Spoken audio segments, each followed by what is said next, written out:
ನಮ್ಮಲ್ಲಿ ನಮ್ಮ ಜಿಲ್ಲೆಯಲ್ಲಿ ಒಟ್ಟು 2.94 ಲ್ಯಾಕ್ ಕನ್ಸ್ಯೂಮರ್ಸ್ ಇದ್ದಾರೆ. ಅರೌಂಡ್ 7,000 ಕಮರ್ಷಿಯಲ್ ಕನ್ಸ್ಯೂಮರ್ಸ್ ಇದ್ದಾರೆ. ನಮ್ಮಲ್ಲಿ ಈಗ ಅವೈಲೇಬಲ್ ಇರುವಂತ ಸ್ಟಾಕ್ ಅರೌಂಡ್ 8,000 ಸಿಲಿಂಡರ್ಸ್ ಇದೆ ಡೊಮೆಸ್ಟಿಕ್ ಯೂಸ್. ಮತ್ತೆ ಕಮರ್ಷಿಯಲ್ ಅರೌಂಡ್ 100 ಸಿಲಿಂಡರ್ಸ್ ಇದೆ. ಸೊ ನಮ್ಮಲ್ಲಿ ಇದು ಎನಿ ಟೈಮ್ ಇರುವಂತ ಸ್ಟಾಕ್ ಇದು.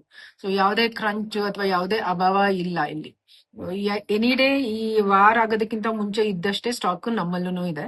ಎರಡನೇದಾಗಿ ನಮ್ಮ ಹಾಸ್ಟೆಲ್ಗೆ ಬಂದ್ರೆ ಹಾಸ್ಟೆಲ್ಸ್ ಅಲ್ಲಿ ಕೆಲವು ಕಡೆ ಕಂಪ್ಲೇಂಟ್ ಇತ್ತು ಅಥವಾ ಅದು ವಾರ್ಡನ್ಸ್ ಒಂದ್ ಸ್ವಲ್ಪ ಪ್ಯಾನಿಕ್ ಆಗ್ಬಿಟ್ಟು ಇದ್ ಮಾಡ್ಬೋದು ಅಂತ ಎಕ್ಸ್ಟ್ರಾ ಬುಕ್ ಮಾಡಿರೋದು.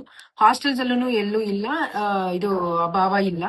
ನಿನ್ನೆ district social welfare officer, BCM officer, tribal ಮತ್ತೆ ಮೈನಾರಿಟಿ ಅವರು ಪ್ಲಸ್ DD ಫುಡ್ ಅವರು ಒಂದು ಮೀಟಿಂಗ್ ಮಾಡಿದ್ದಾರೆ.